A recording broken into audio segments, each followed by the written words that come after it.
Ce cours est destiné aux élèves de première année bac, STE, matière sciences d'ingénieur, unité ATC. Le cours, les compteurs. Voilà. Les compteurs, comme vous remarquez ici, ils font partie de la logique séquentielle. Ce sont des applications avancées de la logique séquentielle. La fonction comptage est utilisée à chaque fois que l'on souhaite dénombrer des événements.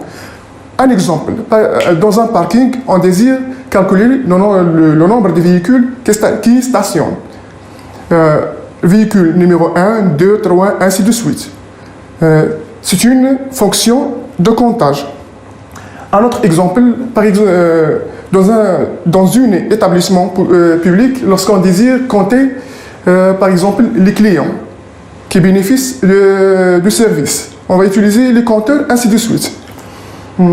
Voilà un schéma bloc qui illustre le fonctionnement. Les événements à compter, les événements à compter correspondent à des impulsions.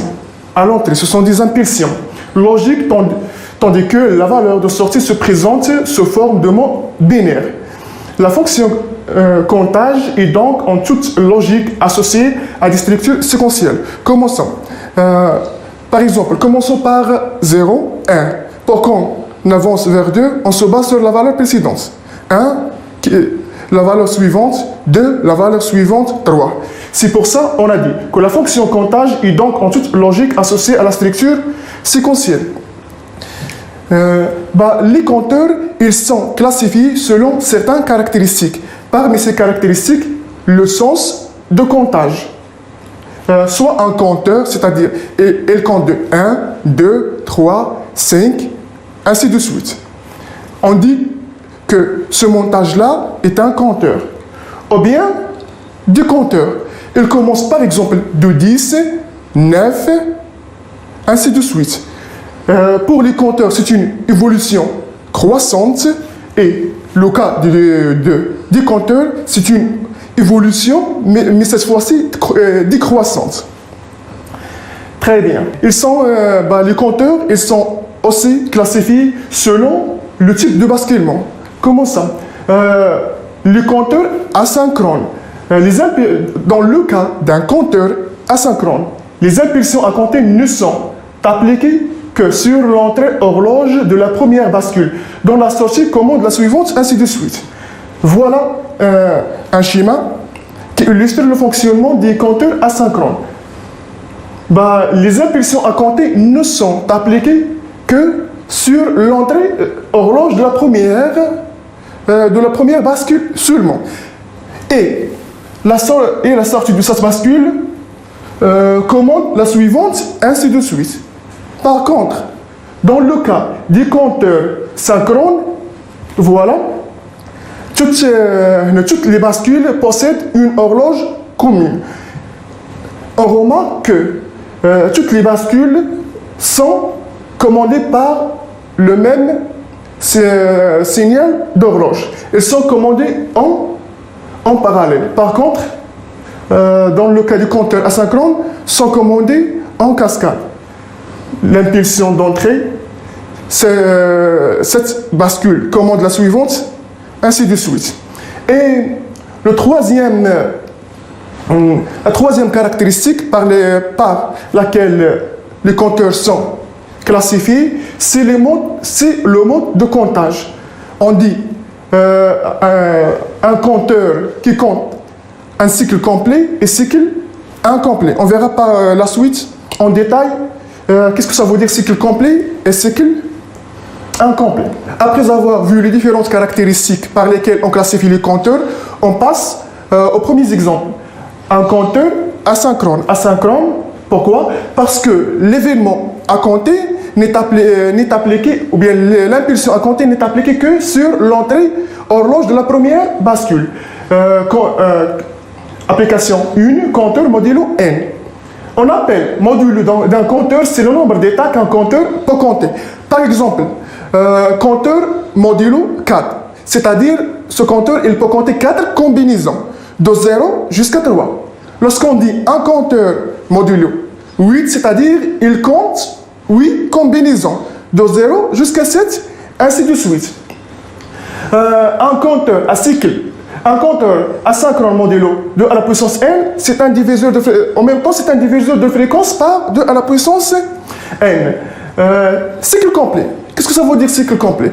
Par exemple, lorsqu'on désire compter jusqu'à 4, 4 est s'écrit sous la forme 2 à la puissance 2 égale à 4. C'est-à-dire on va utiliser 2 à la puissance 2 égale à 4, on va utiliser deux bascules. Deux bascules, elles permettent de compter jusqu'à 4. Combinaison. C'est un cycle complet. Si on désire compter jusqu'à 8, c'est-à-dire un compteur modulo 8, on passe maintenant à notre exemple. Exemple compteur asynchrone modulo 8. C'est un compteur à cycle complet. Pourquoi? Parce que 2, il s'écrit sous la forme 8, il s'écrit sous la forme 2 à la puissance 3. C'est-à-dire, c'est un cycle complet. Donc, on va utiliser, comme vous voyez ici, on va utiliser 3 bascules. Voilà les événements à compter. Comme j'ai dit précédemment, les événements à compter ne sont appliqués que sur l'entrée d'horloge de la première bascule. Selon la table de vérité de la bascule GK, lorsque les entrées sont à 1, on aura toujours basculement. Et retenez bien ça, que dans le cas de compteur asynchrone, les entrées G et K sont toujours mises à 1, c'est-à-dire on aura à chaque franc descendant, on aura basculement. Voilà le premier franc, donc on aura basculement.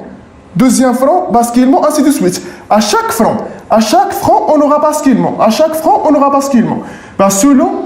Toujours selon la table de vérité de la bascule GK. Donc, on passe à la bascule suivante.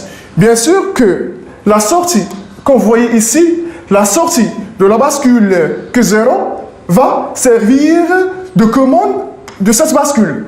De la deuxième bascule. Voilà, on va tracer ici les francs. Voilà, à chaque franc descendant, on aura basculement de la sortie. À chaque franc, on aura basculement. Basculement, c'est-à-dire le passage de 0 à 1, ou bien le contraire. À chaque franc, on aura basculement. J'ai raté cette partie-là. À chaque franc. Normalement, à chaque franc, on aura basculement. Voilà le franc, ainsi de suite. À chaque franc, on aura basculement. Jusqu'à la fin. Et, dans son tour, cette sortie va servir de commande de la bascule suivante. Voilà. Voilà, à chaque franc, on aura basculement. Ainsi de suite. Et par la suite, je vais tracer les valeurs de sortie en numérique. Dans cet intervalle, j'ai 0, 0, 0. Dans cette partie-là, Q0 égale à 1, 0, 0. Dans cette partie-là, j'ai 0, 1, 0. Ainsi de suite. Dans cette partie-là, j'ai 1 pour Q0, 1 pour Q2 et 0. Je pense que vous avez compris le principe. Je vais écrire pour le moment les valeurs décimales. 0, 1, 2, 3, 4, ainsi de suite. Voilà le résultat final. Comme vous remarquez ici, j'ai dit un compteur asynchrone modulo 8, c'est-à-dire il va compter 8 combinaisons, de 0 jusqu'à 7. Et le cycle se reprend une nouvelle fois, de 0 jusqu'à 7, ainsi de suite. Après avoir traité précédemment le cas d'un compteur asynchrone cycle complet, on passe pour le moment au compteur asynchrone cycle incomplet. Pour réaliser un compteur modulo n, où n n'est pas une puissance de 2, on réalise la même structure que précédemment, mais on utilise l'entrée de remise à 0, asynchrone pas forcé. On va en faire appel, dans le cas de compteur asynchrone cycle incomplet aux entrées de forçage. Aux entrées de forçage, on va forcer les sorties des bascules pour qu'ils passent à 0 avant l'énième impulsion. L'exemple qu'on va traiter ici, c'est l'exemple d'un compteur modulo 10. C'est un compteur à cycle incomplet. On ne peut pas écrire 10 à la forme 2 à la puissance un entier qui donne 10. On ne peut pas l'écrire, c'est-à-dire c'est un cycle incomplet. 10 est comprise entre 2 à la puissance 3, 8 et 2 à la puissance 4. On va utiliser 4 bascules.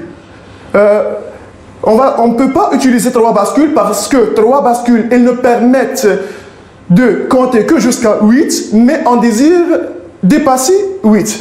On va tracer le chronogramme. Donc, pour réaliser un compteur modulo 10, combien de bascules on va utiliser? 10, il s'écrit sous la forme suivante.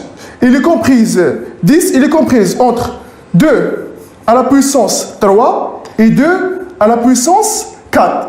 On ne peut pas utiliser 3 bascules parce qu'ils sont insuffisantes. 3 bascules, ils ne permettent de calculer que jusqu'à 8. Donc, on va utiliser 4 bascules. Comme vous le voyez dans cette partie-là. On va utiliser 4 bascules pour qu'on puisse compter jusqu'à 10. 10 en binaire, 10 en binaire est s'écrit sur la forme suivante. 1, 0, 1, 0. Pour faire la remise à 0, on va appliquer Q3 et Q1 à l'entrée d'une porte NAND. On va appliquer, voilà, Q3 et Q1 à l'entrée d'une porte NAND. Dans la sortie,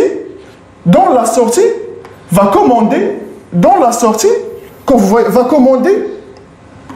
les entrées de forçage clear. Pour forcer les bascules à passer à 0 avant que 10 ne soit affiché. Le chronogramme, on va le tracer comme nous avons fait précédemment, mais faites attention que lorsqu'on arrive à 10, on aura un forçage, comme vous allez le voir dans le résultat final. Voilà. Lorsqu'on a passé à 10e impulsion, nous avons un passage vers 0. Nous avons un forçage. On a, dans cette partie-là, nous avons forcé nos bascules à passer à 0 pour que le cycle se reprenne une nouvelle fois. Et voilà, nous avons terminé avec l'exemple de compteur asynchrone. Voilà le résultat final de compteur asynchrone modulo 10. Comme vous remarquez dans cette partie-là, on a forcé nos bascules à passer à 0. Normalement, un compteur asynchrone modulo 10, il va compter de 0 jusqu'à 9. Seulement 10 combinaisons. De 0 jusqu'à 9, nous avons déjà 10 combinaisons. À la 10e combinaison, on aura un passage vers le 0 pour que le cycle se reprenne encore une fois. De 0 jusqu'à 9, ainsi de suite. Après avoir traité 2 cas de compteur asynchrone, on passe maintenant au compteur synchrone. L'inconvénient du compteur asynchrone, c'est le temps de réponse de chaque bascule. Ainsi, le signal d'horloge ne parvient pas simultanément sur toutes les bascules. Pour faire décrire un compteur une séquence déterminée, il faut à chaque impulsion d'horloge définir les entrées.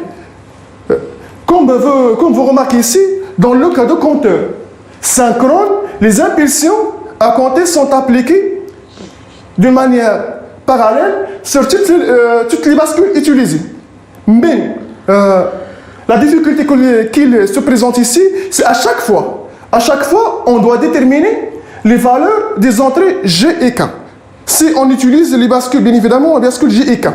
À chaque entrée, l'avantage qu'il était au compteur asynchrone, c'est que les entrées G et K sont toujours reliées à un logique, connectées à un logique. Par contre, dans ce compteur-là, à chaque fois, on doit déterminer les valeurs des entrées. Cela, pour ce faire, on va utiliser la table de transition. Pour cela, on utilise la table de transition de la bascule GK, ainsi que la table de vérité décrivant la séquence du compteur. Prenons l'exemple d'un compteur modulo 8, qu'on va traiter par la suite. Pourquoi on va utiliser la table de transition? Je vais vous expliquer le rôle de cette table. Lorsqu'on a passé, pour passer de 0 à 0, dans une bascule GK, pour passer de 0 à 0, l'entrée G doit être égale à 0, et quelle que soit la valeur de l'entrée K, c'est-à-dire quel que soit X, quelle que soit la valeur K. Cette combinaison ne permet de passer de 0 à 0. Pour passer de 0 vers 1, la sortie, pour que la sortie passe de 0 vers 1, voilà la combinaison qui permet ça.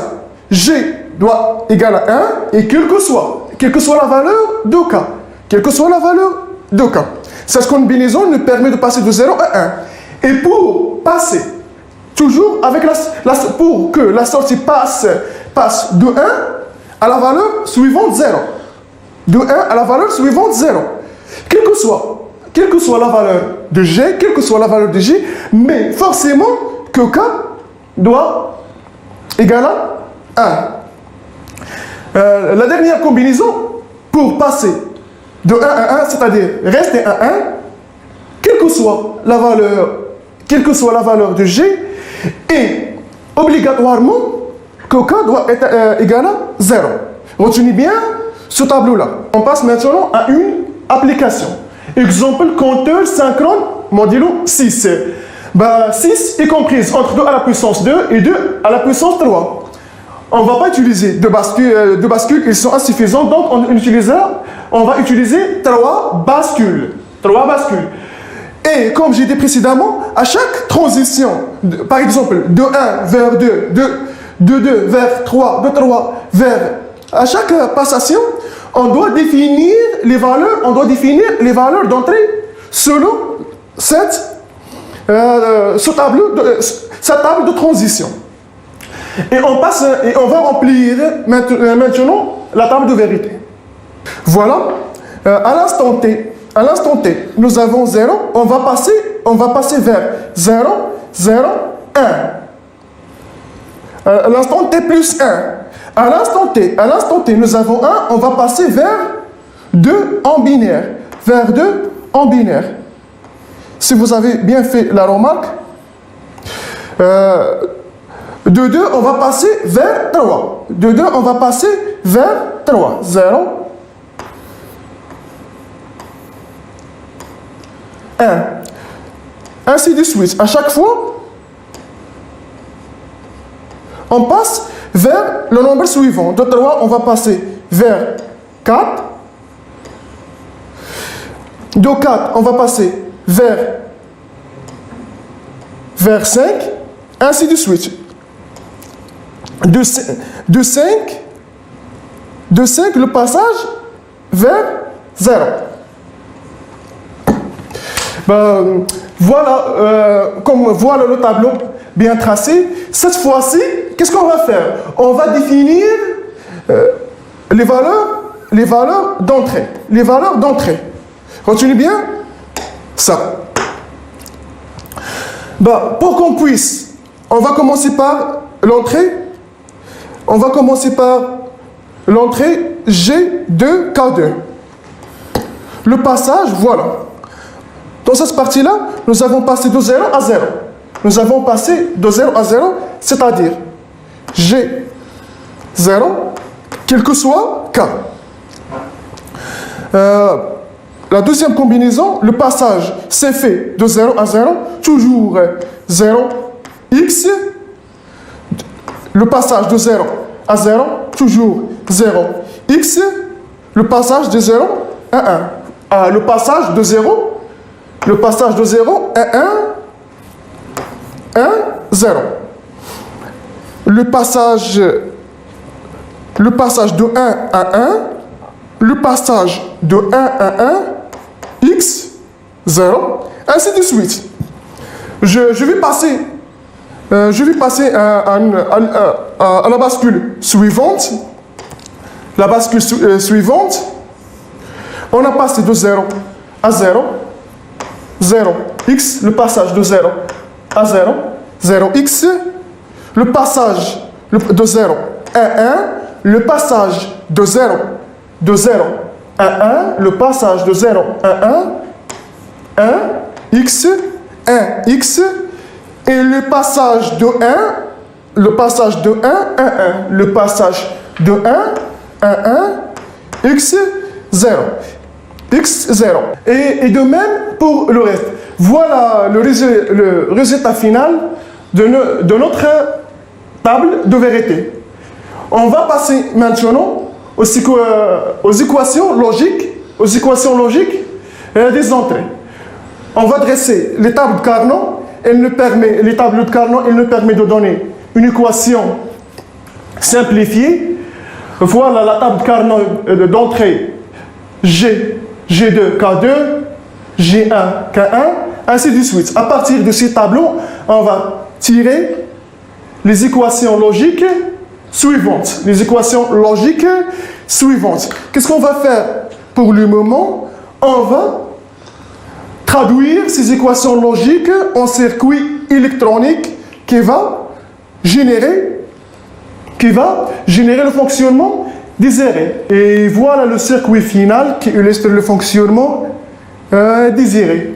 À partir des équations logiques des entrées, on va tracer notre circuit.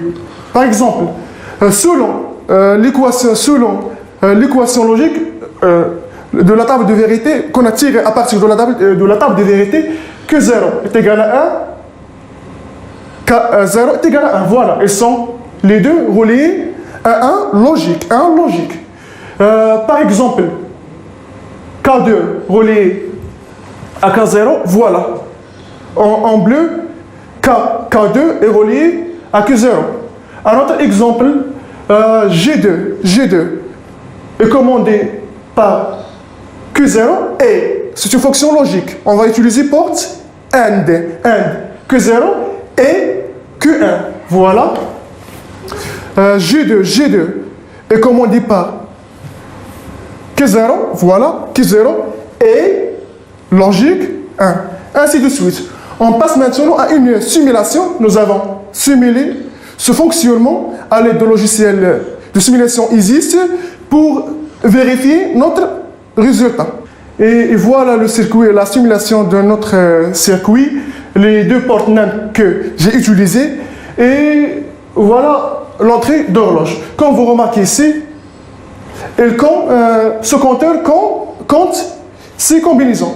0, 1, 2, 3, 4, 5 et 0.